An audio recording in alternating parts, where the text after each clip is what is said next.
તો આજે તો રાજ્યના ઘણા પંથકમાં વરસાદી માહોલ જોવા મળ્યો અને એમાં ખાસ કરીને તો બોટાદ જિલ્લામાં બોટાદ ગ્રામ્યમાં સારો એવો વરસાદ પડ્યો છે। ગ્રામ્ય વિસ્તારોમાં વરસાદ પડતા ખેડૂતો ખુશખુશાલ જોવા મળ્યા છે।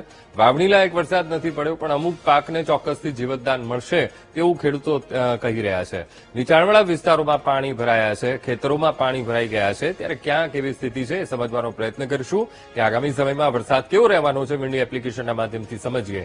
હવે અત્યારનો સમય 11 વાગ્યાનો સમય આપણે નાખ્યો છે અને જ્યાં જ્યાં વાદળછાયું વાતાવરણ છે તે આપણે બતાવી દઈએ કે આ તરફ વાપીની આસપાસના ક્ષેત્રોમાં વાદળછાયું વાતાવરણ અહીંયા જોવા મળી રહ્યું છે। સુરતમાં પણ વાદળછાયું વાતાવરણ રહેશે, સાથે સાથે મધ્ય ગુજરાતના ભાગોમાં નર્મદા જિલ્લામાં પણ વરસાદનું જોર જોવા મળશે, કારણ કે ચોમાસું અહીંયા સુધી પહોંચી ગયું છે એટલે ત્યાં તો છૂટોછવાયો ત્યાં તો વરસાદ રહેવાનો છે, પણ રાજ્યના કેટલાક ભાગોમાં છૂટોછવાયો વરસાદ રહેવાની પૂરેપૂરી શક્યતા છે। આ બાજુ મોરબી અને મોરબી આસપાસના જે વિસ્તારો છે ત્યાં પણ વરસાદનું જોર જોવા મળશે। આ તરફ કચ્છનો કેટલોક ભાગ, ભુજની આસપાસ પણ અને રાપરની આસપાસ પણ અત્યારે વાતાવરણ અહીંયા જોવા મળી રહ્યું છે, તો વરસાદનું જોર રહે તેવી પૂરેપૂરી શક્યતા છે।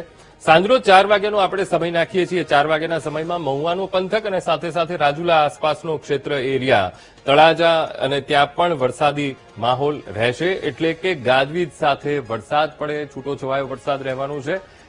એક ક્ષેત્રમાં અલગ અલગ જગ્યા પર વરસાદ પડે, 40 થી 50 કિલોમીટર પવન ફૂંકાવાની પણ શક્યતા હવામાન વિભાગે ક્ષેત્રોમાં વ્યક્ત કરી હતી। આ તરફ રાજકોટ અને જામનગર આ વચ્ચેનો જે આખો પટ્ટો છે ત્યાં પણ વરસાદનું જોર રહે તેવું દેખાઈ રહ્યું છે, એટલે કે વરસાદી વાતાવરણ ત્યાં જોવા મળશે। આ તરફ ભુજથી લઈને રાપરનો જે આખો પટ્ટો છે ત્યાં અને સાથોસાથ અમદાવાદમાં પણ સાંજે 4 વાગે વાદળછાયું વાતાવરણ અને થોડોક ક્યાંક છૂટોછવાયો વરસાદ રહે। આ તરફ મહેસાણા જિલ્લો, ત્યાં પણ છૂટોછવાયો વરસાદ થવાની પૂરેપૂરી એ શક્યતા છે। થરાદમાં પણ એ પ્રકારની સ્થિતિ આપણને જોવા મળે। આ સાંજે 4 વાગ્યાની સ્થિતિ।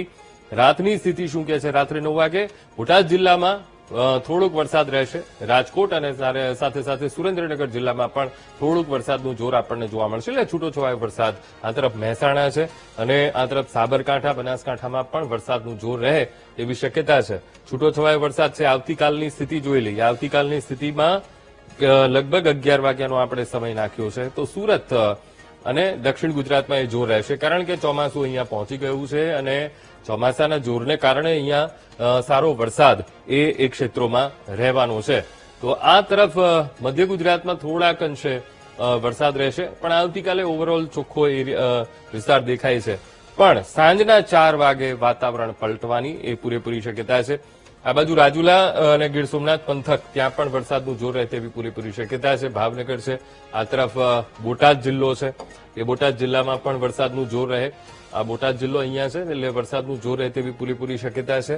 અમરેલી જિલ્લામાં પણ વરસાદનું જોર રહેશે અને સાથોસાથ ખાસ તો આ જે એરિયા છે ત્યાં વરસાદનું જોર રહેશે ને આ તરફ મોરબીથી જામનગર અને કચ્છમાં પણ વરસાદનું જોર રહે તેવી પૂરેપૂરી શક્યતા છે। અને આ તરફ મધ્ય ગુજરાતમાં એક સિસ્ટમ અહીંયા દેખાઈ રહી છે, એટલે રાત પડતા કદાચ એ સિસ્ટમને કારણે પણ વરસાદ એ વધે તેવી શક્યતા રહેશે। હવે સમાચારમાં આગળ વધીએ। રાજકોટ ડિમોલેશનની વાત કરી લઈએ। રાજકોટ ખાતે જે ડિમોલેશન થયું અને ત્યારબાદ સવાલો પણ એ ઘણા ભેગા થયા, ત્યારે આગળ જોઈએ રાજકોટ ડિમોલેશનને લઈને।